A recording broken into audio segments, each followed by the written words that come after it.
बात होगी पाकिस्तान की आतंकवाद प्रायोजित नीति का एक और खतरनाक चेहरा दुनिया के सामने आ चुका है। खबर खैबर पख्तूनख्वा के प्रांत से है, जहां एक बार फिर आतंक के आकाओं और पाकिस्तानी सेना के बीच खूनी खेल खेला गया है। जी हां, जिसमें 7 आतंकवादी मार दिए गए और एक कैप्टन की भी मौत हो गई। यह घटना साबित करती है कि पाकिस्तान अपनी ही पाले में हुए आतंकियों से, जो अपने ही पाले हुए हैं, उनसे अब खुद को बचाने में नाकाम हो चुका है। गुरुवार को खुफिया इनपुट के आधार पर पाकिस्तानी सेना ने डेरा इस्माइल खान जिले के कर्री मलंग इलाके में ऑपरेशन चलाया, जिसमें 7 आतंकियों को ढेर कर दिया गया। लेकिन इस ऑपरेशन में सेना का एक अधिकारी भी मारा गया और 3 सैनिक घायल हो गए। ये वही आतंकवादी हैं जिन्हें पाकिस्तान की खुफिया एजेंसी आईएसआई और सेना खुद सालों से पाल रही थी, पाल पोस कर बड़ा कर रही थी, ताकि पड़ोसी देशों में अशांति फैलाई जा सके। आज वही आतंकी पाकिस्तान की गली गली में मौत का नंगा नाच कर रहे हैं। पाकिस्तानी हुकूमत आतंकवाद पर अपनी दोहरी नीति का शिकार होती देख रही है। खैबर पख्तूनख्वा के मुख्यमंत्री अली अमीन गंडापुर ने खुद यह कबूल किया है। उन्होंने यह माना है कि प्रांत में 9,500 से 11,500 तक आतंकवादी घुसपैठ कर चुके हैं और इससे दुगनी संख्या में अफगानिस्तान सीमा पर घात लगाए बैठे हैं। क्या ये वही आतंकी नहीं है जिन्हें पाकिस्तान में अफगानिस्तान में अपनी रणनीति गहराई के नाम पर खड़ा किया गया था, राजनीतिक और रणनीतिक गहराई के नाम पर? लेकिन आपको यह बताएं कि ये वही आतंकवादी पूरे पाकिस्तान को अपनी गिरफ्त में लेते जा रहे हैं। आपको बताएं कि गंडापुर में साफ कहा गया कि सैन्य अभियान इस समस्या का हल नहीं है। उनकी यह स्वीकृति इस बात का सबूत है कि पाकिस्तान सरकार अब आतंकवादियों से लड़ने की हिम्मत तक नहीं रखती। इमरान खान की सरकार हो, शहबाज शरीफ की सरकार हो या अब की मौजूदा सरकार, सभी ने आतंकवाद पर अपनी कमजोरी हमेशा से दिखाई है। अब तक की आतंकियों को पनाह दी जाती रही होगी, लेकिन जब तक सेना और आईएसआई की मदद से आतंकी संगठनों को तैयार किया जाता रहेगा, तब तक पाकिस्तान में अमन की उम्मीद करना बेकार है। गंडापुर में 2 दिन पहले हुई राष्ट्रीय सुरक्षा समिति यानी एनएससी की बैठक को एक मजाक करार दिया गया। उन्होंने कहा कि इस बैठक में कोई ठोस निर्णय नहीं लिए गए। अगर बैठक को और बयानों के आतंकवाद को खत्म किया जा सकता बयानों से, तो पाकिस्तान आज दुनिया में सबसे सुरक्षित और अमन पसंद देश होता। लेकिन असलियत तो यह है कि आतंकवाद पाकिस्तान की नसों में बस चुका है। बातचीत और कूटनीति से ही आतंकवाद का हल निकाला जा सकता, लेकिन सवाल तो फिर यह भी है कि आखिर किसने बातचीत होगी। पाकिस्तान जिस तालिबान और आतंकवादियों से बातचीत करने की बात कर रहा है, वही तालिबान और टीटीपी खुलेआम पाकिस्तान की संप्रभुता को चुनौती दे रहे हैं। लेकिन आतंकी संगठन पाकिस्तान के सैनिकों और नागरिकों का कत्लेआम सरेआम कर रहे हैं और सरकार केवल बैठकें कर रही है। पाकिस्तान हमेशा अपने कुकर्मों को छिपाने के लिए भारत और अन्य पड़ोसी देशों पर आरोप लगाता रहता है, लेकिन अब जब उसकी अपनी जमीन आतंक की आग में जल रही है, तब भी वहां की सरकार और सेना की जिम्मेदारी लेने को तैयार नहीं है। पाकिस्तान की यही दोगली नीति उसे बर्बादी की ओर धकेल रही है। आतंकवाद को जन्म देने और उसे पालने वाला पाकिस्तान आज खुद उसी जाल में फंस चुका है। लेकिन सवाल है कि क्या पाकिस्तान अपने विनाश की ओर बढ़ते इस सफर को रोक पाएगा, या फिर अपने आने वाले दिनों में देश की पूरी तरह से आतंकी संगठनों के कब्जे में चला जाएगा? ये एक बड़ा सवाल है। बात होगी दुनिया के सबसे व्यस्त एयरपोर्ट में से एक लंदन के हीथ्रो एयरपोर्ट पर, जहां बड़ी समस्या खड़ी हो गई है। इस संकट के चलते हीथ्रो एयरपोर्ट से 24 घंटे के लिए सभी फ्लाइट ऑपरेशन को रोक दिया गया है। चूंकि एयरपोर्ट एक अहम ट्रांजिट हब है, इसलिए हजारों यात्री यहां फंसे हुए हैं और किसी को यह पता नहीं है कि हालात कब सामान्य होंगे। यह संकट एयरपोर्ट के इलेक्ट्रिसिटी सब स्टेशन में आग लगने की वजह से हुआ। ये जो आप बगल में तस्वीरें देख रहे हैं, इस आग के चलते हीथ्रो एयरपोर्ट की पावर सप्लाई पूरी तरह से ठप हो गई। रिपोर्ट्स के मुताबिक रात 11:59 पर बिजली बहाल होने की अब उम्मीद जताई जा रही है, जिसके बाद फ्लाइट ऑपरेशन फिर से शुरू हो सकते हैं। लेकिन फिलहाल सवाल यह भी है कि किस तरह से पावर आउटेज की वजह से एयरपोर्ट पर सभी कामकाजी गतिविधियां ठप पड़ गई हैं और यात्रियों को भारी परेशानी का सामना करना पड़ रहा है। लंदन के हीथ्रो एयरपोर्ट पर आग लगने के कारण फ्लाइट ऑपरेशन बुरी तरह से प्रभावित हो गया है, क्योंकि सभी जो फ्लाइट्स हैं वो रोक दी गई हैं। एयरपोर्ट प्रशासन ने यात्रियों से एयरपोर्ट ना आने की अपील की है और उन्हें अपनी एयरलाइंस से लगातार अपडेट्स लेने की सलाह भी दी गई है, ताकि अगर आप एयरपोर्ट पहुंचते हैं तो उससे पहले आप अवेयर हो सकें। पावर आउटेज को देखते हुए यात्रियों की सुरक्षा सुनिश्चित करने के लिए सभी ऑपरेशंस बंद कर दिए गए। हीथ्रो एयरपोर्ट के अधिकारियों ने आधिकारिक एक्स हैंडल पर जारी बयान में कहा कि इलेक्ट्रिसिटी सप्लाई करने वाले सब स्टेशंस में आग लगने के कारण पावर आउटेज हुआ है। सुरक्षा कारणों से 21 मार्च को रात 11:19 पर एयरपोर्ट बंद रहेगा। प्रशासन ने यात्रियों से कहा कि वो एयरपोर्ट ना आए और आगे की जानकारी के लिए वो अपनी एयरलाइन से संपर्क करें। साथ ही असुविधा के लिए वो खेद भी व्यक्त कर रहे हैं।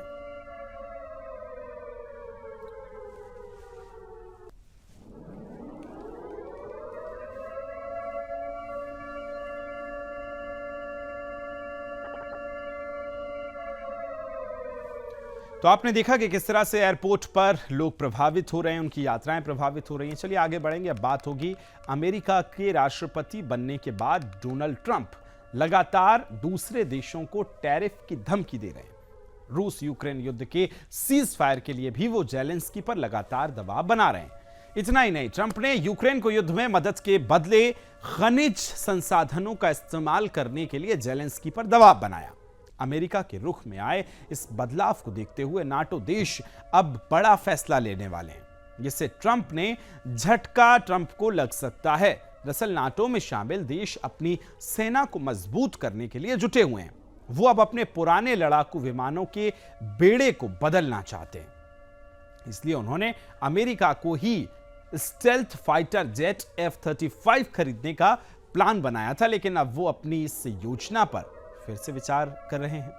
फिलहाल सवाल यह कि अमेरिका के अलावा उसके सहयोगी 19 देश F-35 का इस्तेमाल करते हैं, जिसमें नाटो देशों के अलावा साउथ कोरिया, जापान, ऑस्ट्रेलिया और इजराइल जैसे देश भी इसमें शामिल हैं। नाटो में शामिल देश चाहते हैं कि वो अमेरिका के F-35 फाइटर जेट को खरीदकर पुराने अमेरिका, यूरोपीय और सोवियत युग के जो लड़ाकू विमान हैं उनको सेना के बेड़े से हटा दें। लेकिन ग्लोबल स्तर पर बने हालातों के बाद वो अब इस फैसले पर सोचने को मजबूर हो गए।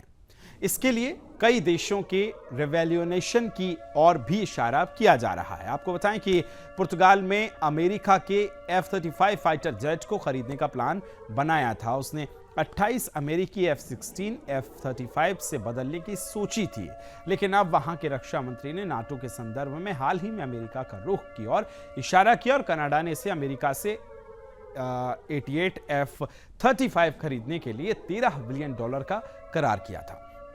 लेकिन डोनाल्ड ट्रंप की टैरिफ धमकी के बाद वहां के नए प्रधानमंत्री मार्क कार्नी ने इस फैसले की समीक्षा करने का आदेश दिया।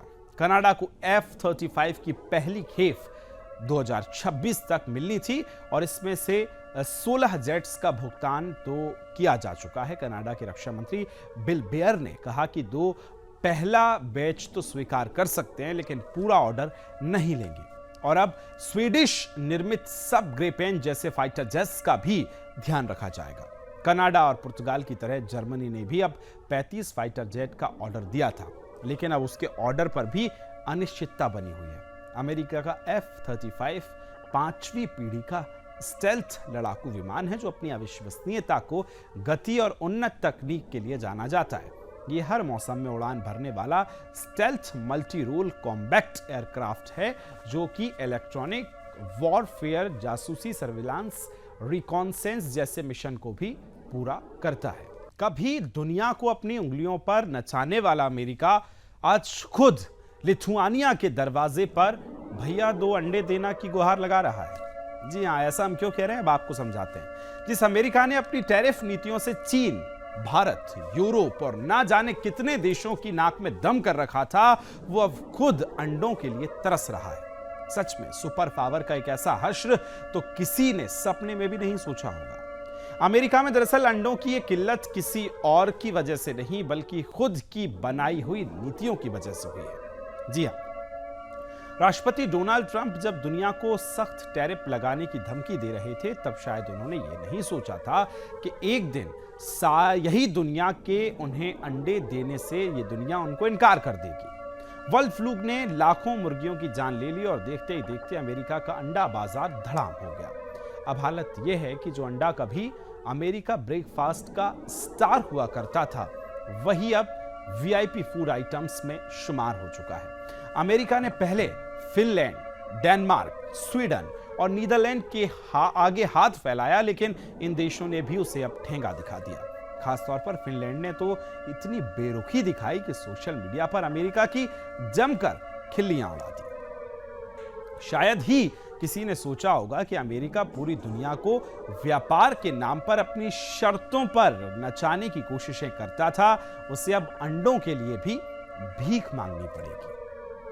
आखिरकार थक हारकर अमेरिका ने अब लिथुआनिया का रुख किया है और आपको बताएं कि लिथुआनियन पोल्ट्री एसोसिएशन के प्रमुख आपको बताएं कि गाइटिस काउजोनस के अनुसार अमेरिका के वारसा दूतावास ने लिथुआनिया में अंडों के निर्यात की संभावनाओं पर चर्चा की। यानी अब अमेरिका का भविष्य लिथुआनिया के अंडों पर निर्भर करता है।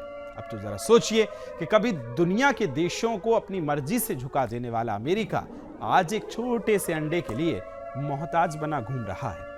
इसलिए कहते हैं कि समय समय की बात है, समय बड़ा बलवान होता है। लेकिन अब यूरोपियन सोशल मीडिया यूजर्स ने इस खबर को हाथों हाथ लिया और ट्रंप की नीतियों का जमकर मजाक उड़ा दिया। एक मजेदार टिप्पणी में लिखा गया कि अमेरिका में सब कुछ है, न्यूक्लियर हथियार हैं, स्पेस टेक्नोलॉजी है, दुनिया की सबसे बड़ी कंपनियां हैं, पर नहीं है तो सिर्फ अंडे। अगर ये अंडा संकट ज्यादा लंबा चला तो आने वाले समय में अमेरिका को एक छोटे देश के आगे झुकना पड़ सकता है। कहीं अब ऐसा ना हो कि कल अमेरिका किसी अफ्रीका देश के पास जाकर बोले कि भाई 2 किलो टमाटर भी देना और उसके साथ अंडे भी देना। इस हालात को देखते हुए अमेरिका को जल्द ही अपने सुपर पावर होने के भ्रम से बाहर आ जाना चाहिए। इस पूरी स्थिति से एक चीज तो साफ हो गई है कि अहंकार और टैरिफ की राजनीति हमेशा काम नहीं आती। अब अमेरिका को समझ लेना चाहिए।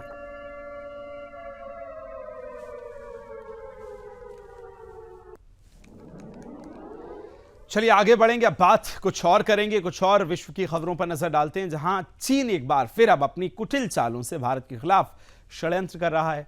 ड्रैगन ने न सिर्फ पाकिस्तान को आधुनिक हथियारों से लैस कर रहा है, बल्कि अपने ही हितों के लिए कठपुतली की तरह इस्तेमाल भी कर रहा है। हाल ही में चीन ने पाकिस्तान को हंगौर क्लास की पनडुब्बी डिलीवर की है, जिससे अरब सागर और हिंद महासागर में उसकी नौसेना की ताकत बढ़ गई है। लेकिन क्या पाकिस्तान ये समझ नहीं पा रहा है कि वो चीन के लिए महज एक मोहरा बन रहा है?